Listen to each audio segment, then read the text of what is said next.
அடிப்படை சட்டங்கள் ஆவணங்கள் பற்றி தெரிந்து கொள்ள வின் லா சேம்பர் யூடியூப் சேனலை பாருங்கள். சப்ஸ்கிரைப் செய்யுங்கள்.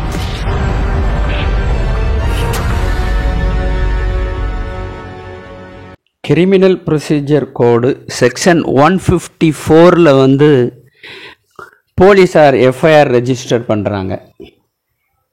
காவல்துறையினர் வந்து எந்த மாதிரி வழக்குகளில் முதல் தகவல் அறிக்கை பதிவு செய்யணும் அப்படின்னு சொல்லப்பட்டிருக்கும். இப்போ வந்து பாரதிய நாகரிக் சுரக்ஷா சன்ஹிதா 2023 வந்த பிறகு எந்த செக்ஷனில் இது சொல்லப்பட்டிருக்கு அப்படின்னா 154க்கு இணையான புது செக்ஷன் வந்து 173 ஆஃப் பாரதிய நாகரிக் சுரக்ஷா சன்ஹிதா. இந்த செக்ஷனுடைய சாப்டர் 13ல் வந்திருக்கு. இதனுடைய டைட்டில் என்னன்னு பார்த்தீங்கன்னா information to the police and their powers to investigate. இந்த டைட்டிலே 2 பாகமாக இருக்குது, 2 விஷயத்தை சொல்லுது. Information to the police first part, காவல்துறையினருக்கு ஒரு குற்றச்சம்பவம் தொடர்பாக கொடுக்கப்படுகிற தகவல், இது முதல் பார்ட்டு. இந்த டைட்டிலுடைய செகண்ட் பார்ட் என்னன்னு பார்த்தா their powers to investigate. Their அப்படிங்கிறது காவல்துறையினரை குறிக்குது, காவல் அதிகாரிகள்.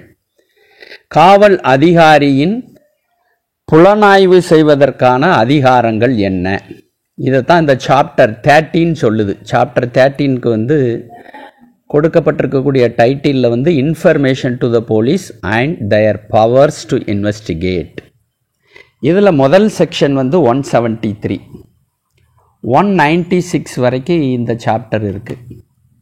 இப்போ நாம் எடுத்துக்கொண்டிருக்கிறது வந்து 173. இது இன்ஃபர்மேஷன் டு த போலீஸ் அப்படிங்கிற தலைப்புக்கு கீழே நாம் எடுத்துக்கொள்ளக்கூடியது தான். இந்த 173 எதை பற்றி பேசுகிறது அப்படின்னா information in cognizable offences.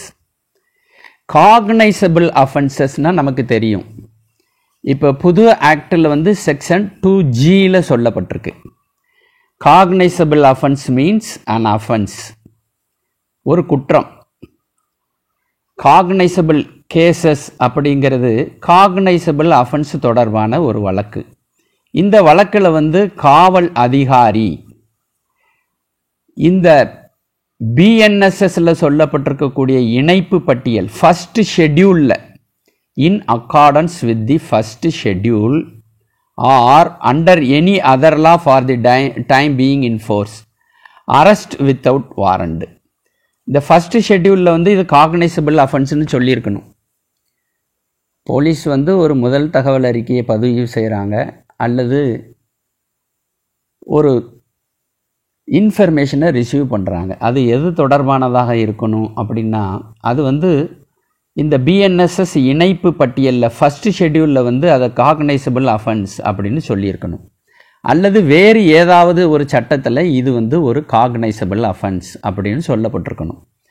Cognisable அஃபென்ஸ்னால் என்ன அப்படின்னு சொல்லுதுன்னா காவல் அதிகாரி வந்து வாரண்ட் எதுவும் இல்லாமலே அந்த குற்றச்சம்பவத்தில் ஈடுபட்ட நபரை வந்து கைது செய்வதற்கான அதிகாரம். இது 2Gயில் காக்னைசபிள் அஃபென்ஸ் தொடர்பாக கொடுத்துருக்கக்கூடிய டெஃபினிஷன். இப்போ நம்ம 173 என்ன சொல்லுது? இன்ஃபர்மேஷன் இன் காக்னைசபிள் கேசஸ், புலன் கொள்ளக்கூடிய குற்ற வழக்குகளில் வரக்கூடிய முதல் தகவல் இன்ஃபர்மேஷன் அப்படிங்கிறத பற்றி தான் இந்த செக்ஷன் வந்து பேசுது. இந்த செக்ஷனுக்கு கீழே வந்து 4 சப்செக்ஷன்ஸ் இருக்குது. 1, 2, 3, 4 அப்படின்னு 4 சப்செக்ஷன் வந்து இருக்குது. இந்த 4மே நமக்கு வந்து முழுமையாக தெரியணும். பழைய சிஆர்பிசியில் 154, புதிய பிஎன்எஸ்எஸில் 173 அப்படின்னு இருக்கக்கூடிய இந்த செக்ஷனை பற்றி தான் நாம் வந்து இன்றைக்கி பார்க்க போகிறோம்.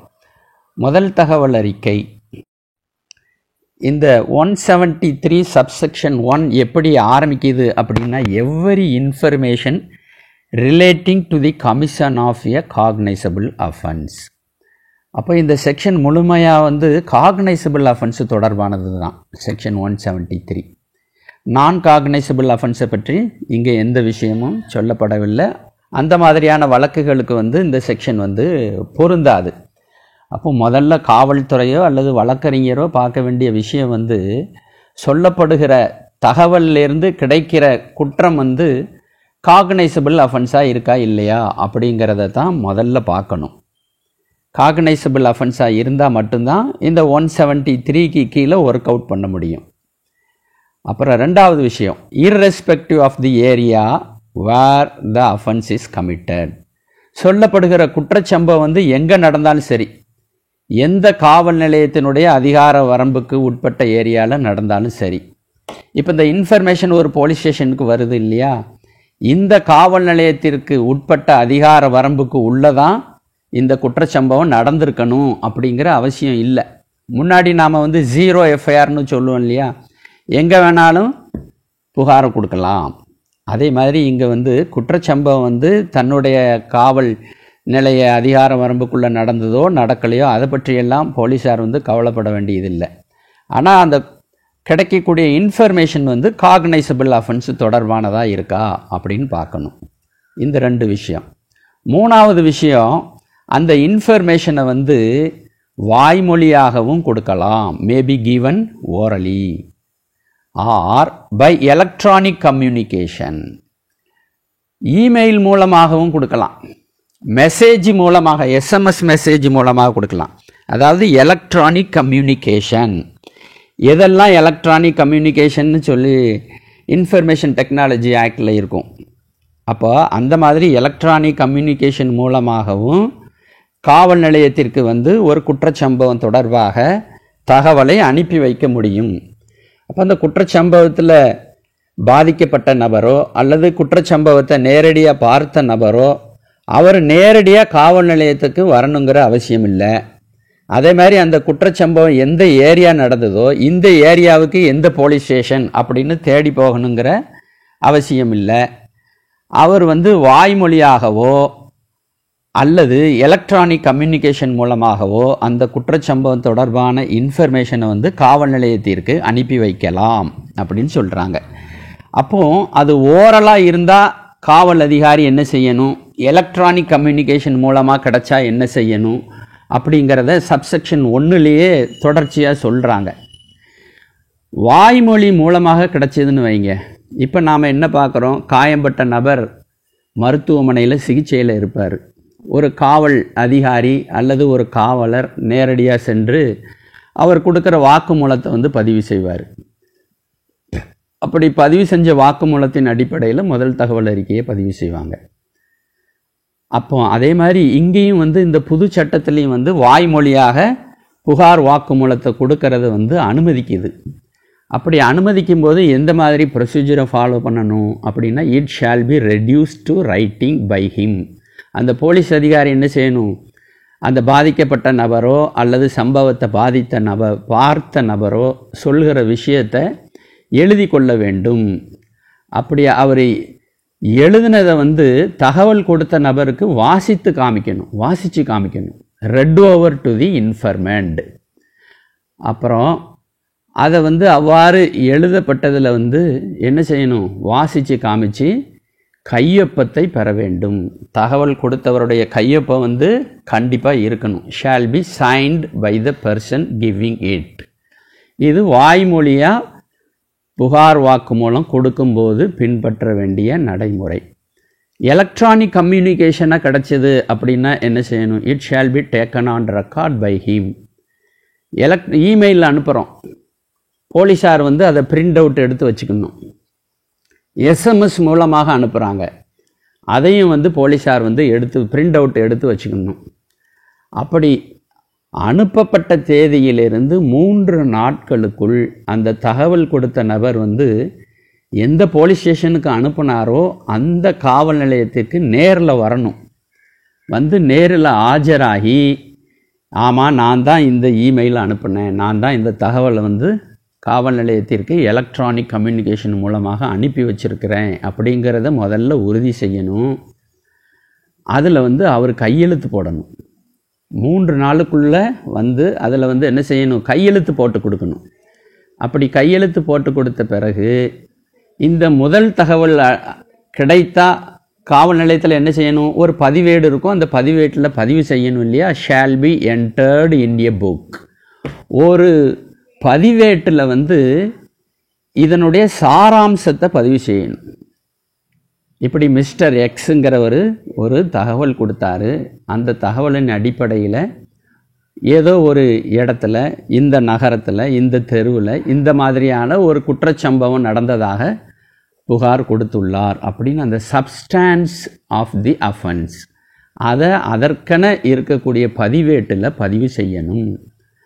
அந்த பதிவேடு வந்து மாநில அரசாங்கத்தால் வரையறை செய்யப்படுது. என்ன பதிவேடு? போலீஸ் ஸ்டேஷனில் இந்த ஸ்டேஷனுக்கு கிடைக்கக்கூடிய அந்த முதல் தகவல் எல்லாம் பதிவு செய்கிறதுக்காக எந்த ரெஜிஸ்டர் அப்படிங்கிறத சொல்கிற அதிகாரம் யாருக்கு இருக்குது? ஸ்டேட் கவர்மெண்ட்டுக்கு இருக்குது. அவங்க வந்து சில ரூல்ஸ் எல்லாம் ஃப்ரேம் பண்ணுறாங்க, அந்த ரூல்ஸ் எல்லாம் சொல்லுவாங்க இல்லையா. அப்போது ஓரலாகவும் புகார் வாக்குமூலம் கொடுக்கலாம், எலக்ட்ரானிக் கம்யூனிகேஷன் மூலமாகவும் கொடுக்கலாம், இந்த குற்றச்சம்பவம் எந்த பகுதியில் நடந்ததாகவும் இருக்கலாம். இப்போ வாய்மொழியாக புகார் வாக்குமூலம் கொடுக்கப்படுகிறது அப்படின்னு வைங்க, அந்த தகவல் வந்து நம்மளுடைய பழைய ஐபிசி, இப்போது வந்து பாரதிய நியாய சங்கீதா 2023 சட்டத்தில் பெண்களுக்கு எதிரான குற்றங்கள் சில சொல்லப்பட்டிருக்கு. அப்போ இந்த பாதிக்கப்பட்ட நபரோ அல்லது சம்பவத்தை நேரில் பார்த்த நபரோ வாக்குமூலத்தை வாய்மொழியாக கொடுக்கும்போது அதில் தெரிய வருகிற குற்றச்சம்பவம் வந்து பெண்களுக்கு எதிரான குற்றமாக இருக்குது. பாரதிய நியாய சங்கீதாவில் செக்ஷன் 64 79 வரைக்கும் 64 to 79 அல்லது செக்ஷன் 124 இதில் சொல்லப்பட்டிருக்க குற்றம் தொடர்பானதாக இருந்தால் என்ன செய்யணும் அப்படின்னு ஒரு ப்ரொவிசோ கிளாஸ் வந்து சப்செக்ஷன் 1 இருக்குது. இப்போ ஐபிசி, பழைய ஐபிசி, புதிய பாரதிய நியாய சங்கீதா செக்ஷன் 64 65 வந்து எதை பற்றி சொல்லுதுன்னா ரேப், பாலியல் வன்புணர்வு தொடர்பானது. 64 வந்து பாலியல் துன்புறுத்தலால் ஏற்படுகிற மரணம் தொடர்பான சட்டப்பிரிவு, அதற்கு என்ன தண்டனை. செக்ஷன் 67 வந்து ஹஸ்பண்டும் ஒய்ஃபும் வந்து செப்பரேட்டட், பிரிஞ்சு இருக்கிறாங்க. பிரிஞ்சு இருக்கும்போது கணவர் வந்து பாலியல் வன்புணர்வில் ஈடுபடுகிறார், சம்மதம் இல்லாமல் ஈடுபடுகிறார், அது தொடர்பான குற்றம் சொல்லக்கூடிய சட்டப்பிரிவு 67.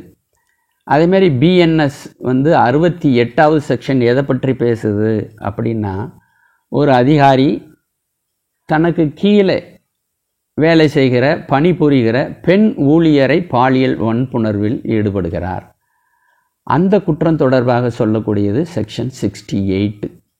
செக்ஷன் 69 வந்து டெசிட்ஃபுல் மேனர், ஏமாற்றி வஞ்சகத்தின் மூலமாக திருமணம் செய்வதாக சொல்லி ஏதோ ஒரு வகையில் பாலியல் வன்புணர்வில் ஈடுபடுறார், அந்த குற்றத்தை பற்றி பேசுகிறது செக்ஷன் 69. செக்ஷன் 71 வந்து கேங் ரேப், ஒன்றுக்கு மேற்பட்ட நபர்கள் சேர்ந்து பாலியல் வன்புணர்வில் ஈடுபடுவது, ஒரு பெண்ணை வந்து பாலியல் வன்புணர்வு மூலமாக துன்புறுத்துவது, அது செக்ஷன் 70. பிஎன்எஸ் செக்ஷன் 71 என்ன சொல்லுகிறது அப்படின்னா, ரிப்பீட்டட் அஃபண்டர்ஸ், திரும்ப திரும்ப இதே மாதிரியான குற்றங்களை வந்து பெண்களுக்கு எதிராக செய்ய ஒரு நபர் செஞ்சுக்கிட்டு இருக்கிறாரு, மீண்டும் மீண்டும் ரிப்பீட்டட் அஃபண்டர்ஸ், அவரை பற்றி சொல்கிறது செக்ஷன் 71. இந்த 72 73 வந்து இதில் வரல. 74 to 79 செக்ஷன் என்ன சொல்லுதுன்னா, பெண்களிடம் அத்துமீறுவது, குற்ற அத்துமீறல் செய்கிறது, using of criminal force against women, அதை பற்றியும் சொல்லுது. பெண்களின் மீது தாக்குதல் செய்வது, assault, using of criminal force and assault நடக்குது, என்ன நோக்கத்துக்காக? பாலியல் நோக்கத்திற்காக நடக்கிறது. அப்படின்னா இந்த குற்றங்களை பற்றி பிஎன்எஸ் 74 to 79 வந்து அஃபென்ஸை டிஃபைன் பண்ணி பனிஷ்மெண்ட்டை சொல்கிறாங்க. செக்ஷன் 124 எதை பற்றி பேசுகிறது அப்படின்னா, causing hurt by use of acid, acid attack, acid வீசுவதன் மூலமாக காயத்தை ஏற்படுத்துவது பெண்களுக்கு.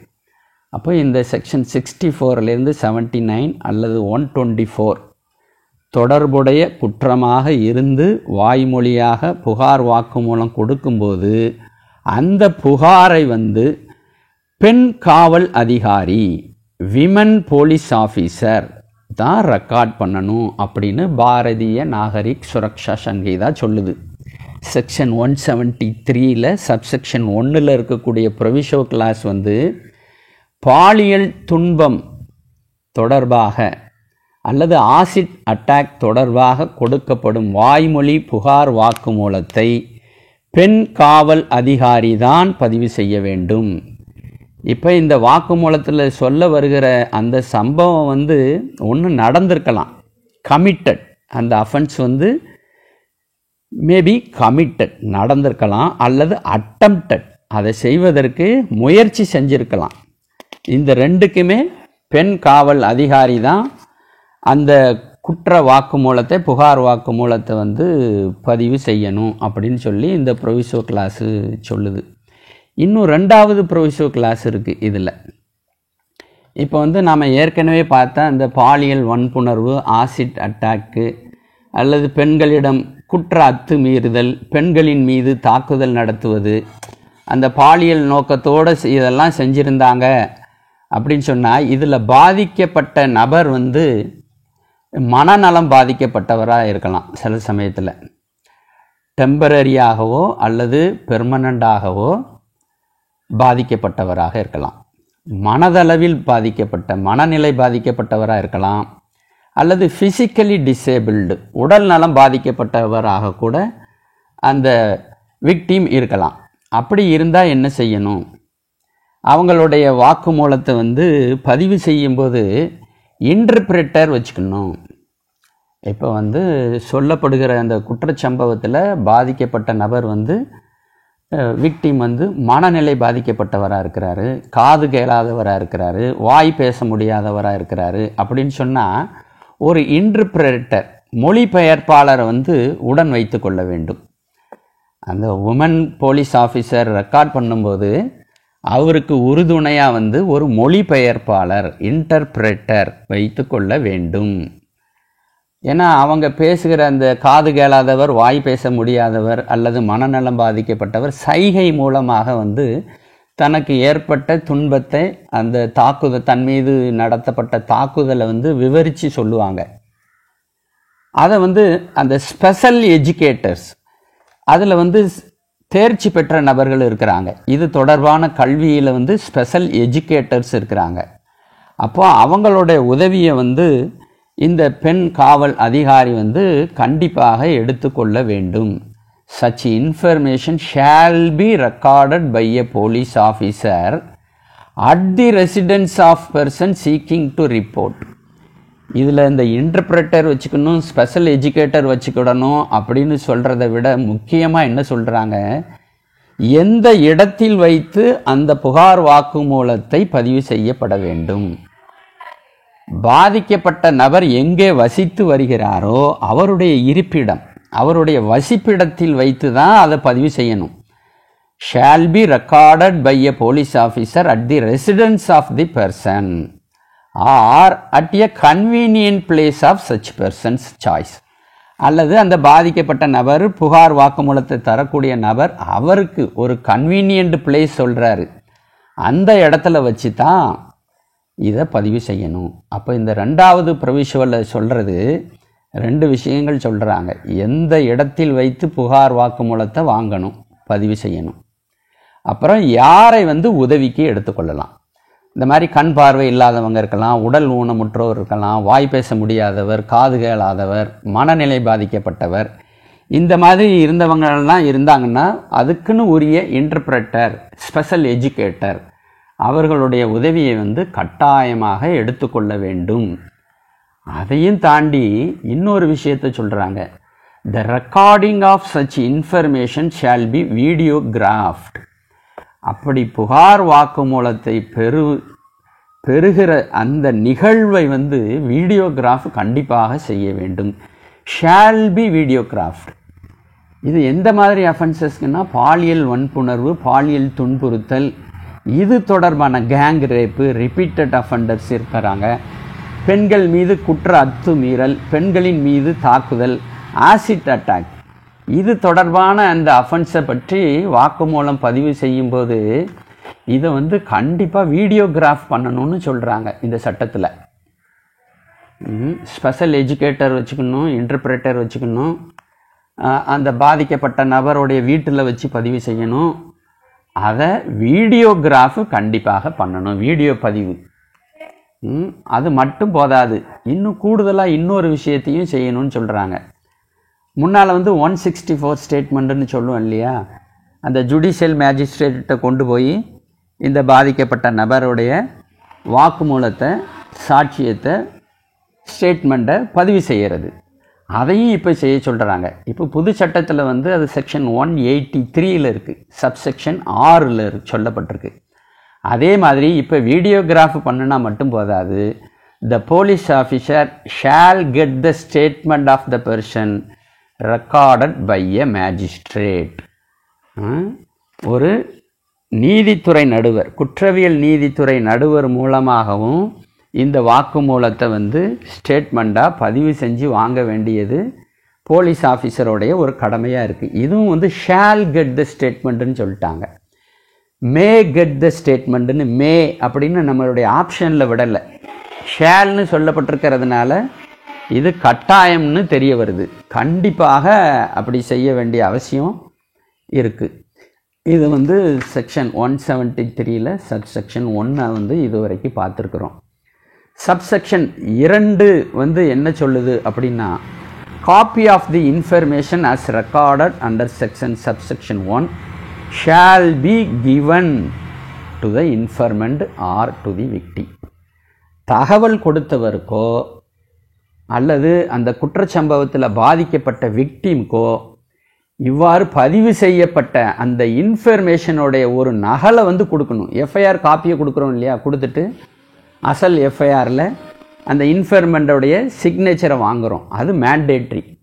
Copy of the information as recorded shall be provided to the informant. shall beன்னு சொல்லிட்டாங்க. இதுவும் மேபிலாம் கிடையாது, நம்மளுடைய ஆப்ஷன் கிடையாது. கொடுக்கலாம் அப்படின்லாம் சொல்லலை, கொடுக்க வேண்டும் அப்படின்னு உறுதிப்பட சொல்லியிருக்கிறாங்க.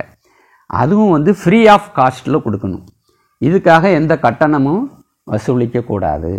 அப்போ இந்த சப்செக்ஷன் 2 என்ன சொல்லுதுன்னா, எஃப்ஐஆர் நகலை வந்து விக்டீம்க்கோ அல்லது இன்ஃபர்மெண்ட்டுக்கோ கொடுக்கணும். அப்படி கொடுத்ததுக்கு வந்து அத்தாட்சியாக போலீஸ் வந்து கையொப்பம் வாங்கணும்.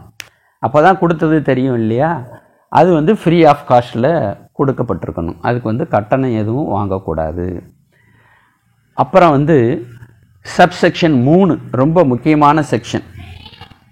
நாம் வந்து நிறைய பார்த்துருக்குறோம். போலீஸ் ஸ்டேஷனில் வந்து ஒரு இன்ஃபர்மேஷனை கொடுத்தாச்சு குற்ற சம்பவம் தொடர்பாக. ஆனால் போலீஸார் வந்து எஃப்ஐஆர் போடாமல் கையில் வச்சுட்டு விசாரணை நடத்திக்கிட்டே இருப்பாங்க. அப்போ முதல் தகவல் அறிக்கை பதிவு செய்வதில் வந்து காலதாமதம் ஏற்பட்டுக்கிட்டே இருக்குது அப்படின்னு காவல்துறை சார்பாக என்ன சொல்லுவாங்க, இந்த இன்ஃபர்மேஷன் வந்து உண்மையானதா பொய்யானதா, உண்மையிலேயே இப்படி ஒரு குற்றம் நடந்திருக்கா இல்லையா அப்படிங்கிறத நல்ல தெரிஞ்ச பிறகு தான் நாங்கள் முதல் தகவல் அறிக்கையை பதிவு செய்வோம் அப்படின்னு சொல்லுவாங்க.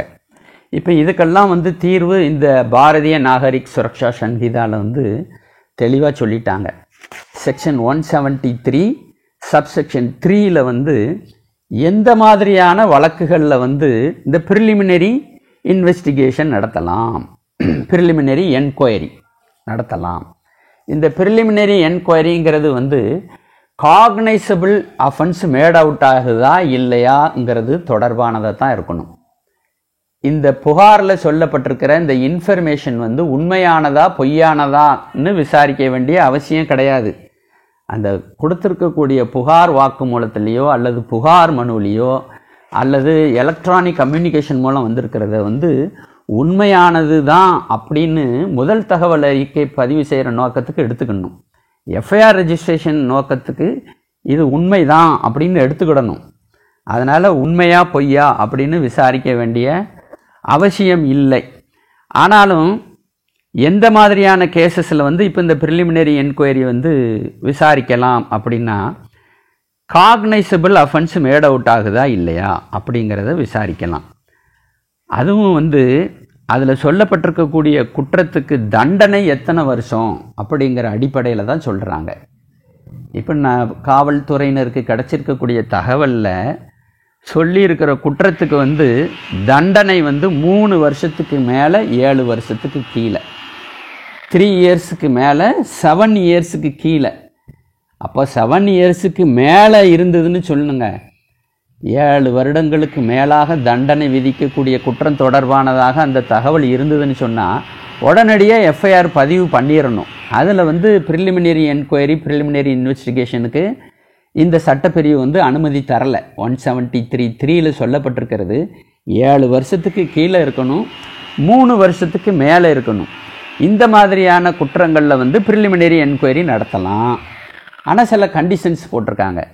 அப்படி ப்ரிலிமினரி என்கொயரி நடத்துறதுக்கு deputy superintendent of police not below the rank of DSP உடைய முன் அனுமதியை வாங்கியிருக்கணும். The police station may with the prior permission from an officer not below the rank of deputy superintendent of police. டிஎஸ்பிக்கு மேலே இருக்கிற டிஎஸ்பியோ அல்லதுக்கு அவருடைய உயரதிகாரியிடம் இருந்தோ முன் அனுமதியை வாங்கித்தான் என்ன செய்ய முடியும், ப்ரிலிமினரி என்கொயரியை நடத்த முடியும். அப்போ ஏதாவது ஒரு ப்ராப்ளம் வருதுன்னா நாங்கள் இந்த மாதிரி முன் அனுமதி வாங்கியிருக்கிறோம் அப்படிங்கிறதுக்கு எவிடன்ஸ் இருக்கணும். சிடி ஃபைலில் எவிடன்ஸ் இருக்கணும்.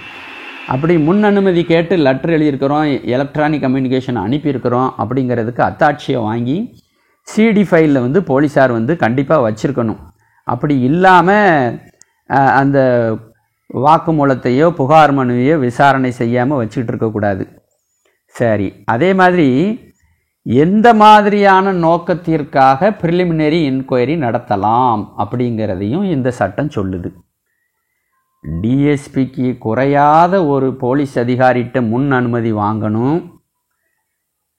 அதில் தெரிய வருகிற குற்றம் 3 முதல் 7 வருடங்கள் வரை தண்டனை விதிக்கத்தக்கதாக இருக்கணும். அப்படின்னா மட்டும்தான் ப்ரிலிமினரி என்கொயரி வரும். அந்த ப்ரிலிமினரி என்கொயரி என்ன நோக்கத்துக்காக நடத்தலாம் அப்படின்னு கேட்டால், preliminary enquiry to ascertain whether there exist a prima facie case. ஒரு முதலேற்பு வழக்கு. எதற்கு முதலேற்பு வழக்கு? For proceeding in the matter within a period of 14 days. 14 நாள் வரைக்கும் தான் கையில் வச்சுருக்கலாம். 14 நாட்களுக்கு அப்புறம் எஃப்ஐஆரை கண்டிப்பாக ரெஜிஸ்டர் பண்ணிடணும், பண்ணாமல் இருக்கக்கூடாது. அப்போ இந்த விசாரணை காலங்கிறது ப்ரிலிமினரி என்கொயரிக்கு 14 நாட்கள் மட்டும்தான் தரப்பட்டிருக்கு. அதுவும் ஒரு பிரிமா ஃபேசி கேஸு புலனாய்வு செய்கிறதுக்கு போதுமான அவசியம் இருக்கா? போலீஸ் சும்மா இன்வெஸ்டிகேஷனில் ஈடுபட்டு வேறு யாருக்கும் அது துன்புறுத்தலாம் அமைஞ்சிடக்கூடாது. அப்போ ஒரு காவல் அதிகாரியோடைய இன்வெஸ்டிகேஷன் நடத்துறதுக்கு தேவையான அவசியமான முகாந்திரம் இருக்கிறதா, ஒரு இன்வெஸ்டிகேஷன் அவசியமா இல்லையா அப்படிங்கிறத தீர்மானிப்பதற்கு தேவையான தகவல்களை திரட்டும் வகையில் இந்த ப்ரிலிமினரி என்கொயரி அமைஞ்சிருக்கணும் அப்படின்னு இந்த சப்செக்ஷன் 3ல் சொல்கிறது. அப்போது செக்ஷன் 173 சப்செக்ஷன் 3ல் என்ன சொல்லப்பட்டிருக்கு அப்படின்னு சொன்னால், 3 முதல் 7 வருடங்களுக்கு உள் தண்டிக்கத்தக்க குற்றங்களை பொறுத்து புகார் வாக்குமூலம் வரும்போது டிஎஸ்பி பதவிக்கு குறையாத காவல் மேலதிகாரியின் அனுமதியை பெற்று 14 நாட்கள் வரை ஒரு முதல்நிலை விசாரணையை நடத்தலாம். அந்த முதல்நிலை விசாரணைங்கிறது காக்னைசபிள் அஃபென்ஸ் மேட் அவுட் ஆகுதா இல்லையா என்பது தொடர்பானதாக இருக்கணும். இப்போ 7 வருடங்களுக்கு மேலே தண்டிக்கத்தக்க குற்றமாக இருந்ததுன்னு சொன்னால் ப்ரிலிமினரி என்கொயரிக்கு அவசியமில்லை, அனுமதி கிடையாது. 7 வருடங்களுக்கு மேலே தண்டிக்கக்கூடிய குற்றங்களாக இருந்ததுன்னா கண்டிப்பாக உடனடியாக எஃப்ஐஆர் பதிவு செஞ்சிடணும். இது சப்செக்ஷன் 3 மூலமாக நாம் தெரிஞ்சிக்கக்கூடிய விஷயம். இப்போ கடைசியாக 4வது சப்செக்ஷன் என்ன சொல்லுது அப்படின்னா, நாம் புகார் வாக்கு மூலமோ அல்லது எழுத்துப்பூர்வமான புகார் மனுவையோ காவல் நிலையத்தில் கொடுத்தாச்சு, அதை காவல்துறையினர் வாங்கிக்கிட்டாங்க. அப்படி வாங்கி கொண்ட பிறகும் அவங்க முதல் தகவல் அறிக்கையை பதிவு செய்யலை. அப்படி பதிவு செய்ய காலதாமதப்படுத்துகிறாங்க அல்லது மறுக்கிறாங்க, இதெல்லாம் கேஸ் போட முடியாது. எஃப்ஐஆர் ரெஜிஸ்டர் பண்ணுறதுக்கு தேவையான விஷயங்கள்லாம் இதில் இல்லை, அதனால் எஃப்ஐஆர் போட முடியாது அப்படின்னு சொல்லிட்டாங்கன்னு சொன்னால் அந்த இன்ஃபர்மெண்ட் புகார்தாரர் வந்து என்ன செய்யணும் அப்படின்னு சொல்லி சப்செக்ஷன் 4ல் சொல்லப்பட்டிருக்கு. இந்த சப்செக்ஷன் 4ல் என்ன விஷயங்கள் சொல்லப்பட்டிருக்கு? நாம் வந்து போலீஸ் ஸ்டேஷனுக்கு போனோம், இந்த மாதிரி இன்ஃபர்மேஷன் கொடுத்தோம், அதில் காக்னைசபிள் அஃபென்ஸு தெரிய வருது, உடனடியாக அவங்க முதல் தகவல் அறிக்கை பதிவு செய்யலை, மறுத்துட்டாங்க அப்படின்னு சொல்லி ஒரு மேல்முறையீடு மாதிரி எழுத்துப்பூர்வமாக அஞ்சல் துறை மூலமாக in writing and by post யாருக்கு அனுப்பணும்? சூப்பரிண்டென்ட் ஆஃப் போலீஸ், எஸ்பிக்கு அனுப்பணும் அப்படின்னு சொல்கிறாங்க. எஸ்பி அவருக்கு கிடைச்ச பிறகு அவரே நேரடியாக விசாரணையை நடத்தலாம், அல்லது அவருக்கு கீழே இருக்கக்கூடிய யாரையாவது ஒருத்தரை நியமனம் செய்து இந்த மாதிரி இந்த புகார் மனு மீது விசாரணையை நடத்தி அறிக்கையை தாக்கல் செய்யுங்கள் அப்படின்னு சொல்லி அவர் வந்து உத்தரவிடலாம். 2 விதமாக இருக்குது. அவரும் நேரடியாக செய்யலாம், அல்லது அவருக்கு கீழே இருக்கிற கீழ்நிலையில் பணியாற்றக்கூடிய காவல் அதிகாரிக்கு உத்தரவு பிறப்பிக்கலாம். ஆனால் அப்படி உத்தரவு பிறப்பிப்பதற்கு முன்னாடி வந்து எஸ்பி வந்து அந்த பெட்டிஷனை படித்து பார்க்கணும். படித்து பார்த்து அவருக்கு ஒரு திருப்தி ஏற்படணும். என்ன திருப்தி ஏற்படணும்? இந்த புகார் மனுவில் இருக்கிற விஷயங்கள் வந்து ஒரு காக்னைசபிள் அஃபென்ஸ் நடந்திருக்கிறது என்பதை சுட்டி காட்டுவதாக அமைந்திருக்கணும் அப்படின்னு அவருக்கு ஒரு திருப்தி ஏற்படணும். If satisfied that such information discloses the commission of a cognizable offence, ஒரு புலன் கொள்ளக்கூடிய குற்றம் ஒன்று நிகழ்ந்திருக்கிறது என்பதை எடுத்துச் சொல்வதாக தகவல் அமைந்திருக்கிறது என காவல் கண்காணிப்பாளர் கருதும்போது அவரே நேரடியாக புலன் விசாரணையை நிகழ்த்தலாம், அல்லது அவருடைய சபார்டினேட் ஒருவர் மூலமாக புலன் விசாரணை நடத்துவதற்கு உத்தரவிடலாம். புலன் விசாரணை வந்து இந்த பாரதிய நாகரிக் சுரக்ஷா சங்கீதாவில் சொல்லப்பட்டிருக்கக்கூடிய ப்ரொசீஜரை ஃபாலோ பண்ணி நடக்கணும், அல்லது ஸ்பெஷல் ஆக்ட் ஏதாவது இருந்தது அப்படின்னு சொன்னால் அந்த ஸ்பெஷல் ஆக்டில் சொல்லப்பட்டிருக்கக்கூடிய நடைமுறைகளை பின்பற்றி நடத்தணும் அப்படின்னு சொல்லுது. இப்பவும் வந்து காவல் கண்காணிப்பாளருக்கு தபால் மூலம் அனுப்பின பிறகும் எந்த விதமான ப்ரோக்ரஸும் இல்லை. இன்ஃபர்மெண்ட்டுக்கு எந்த தகவலுமே வரமாட்டேங்குது.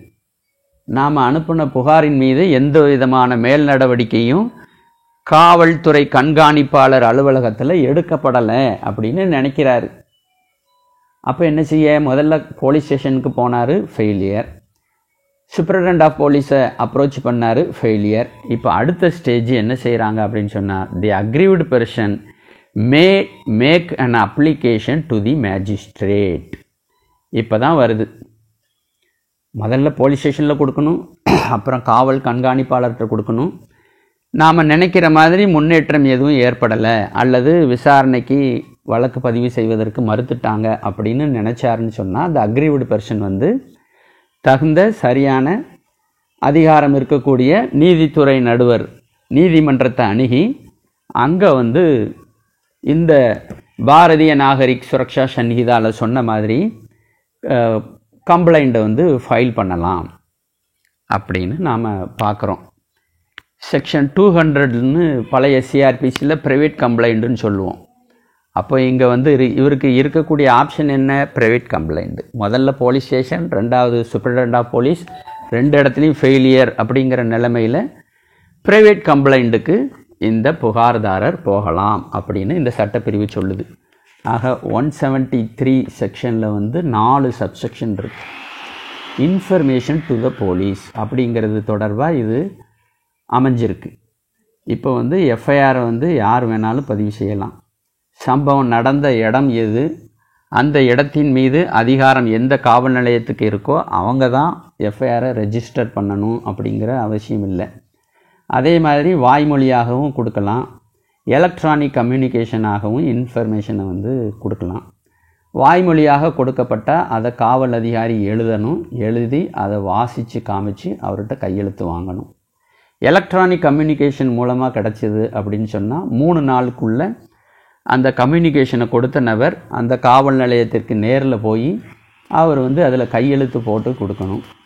இப்போ இதில் பாரதிய நியாய சங்கீதா பழைய ஐபிசியில் சொல்லியிருக்கிற மாதிரி பெண்களுக்கு எதிரான குற்றம், அதாவது பாலியல் வன்புணர்வு இருக்கணும் அல்லது ஆசிட் அட்டாக் இருக்கணும். இது இருந்ததுன்னு சொன்னால் இது தொடர்பான புகாரை இன்ஃபர்மேஷனை பெண் காவல் அதிகாரி தான் வாங்கணும்.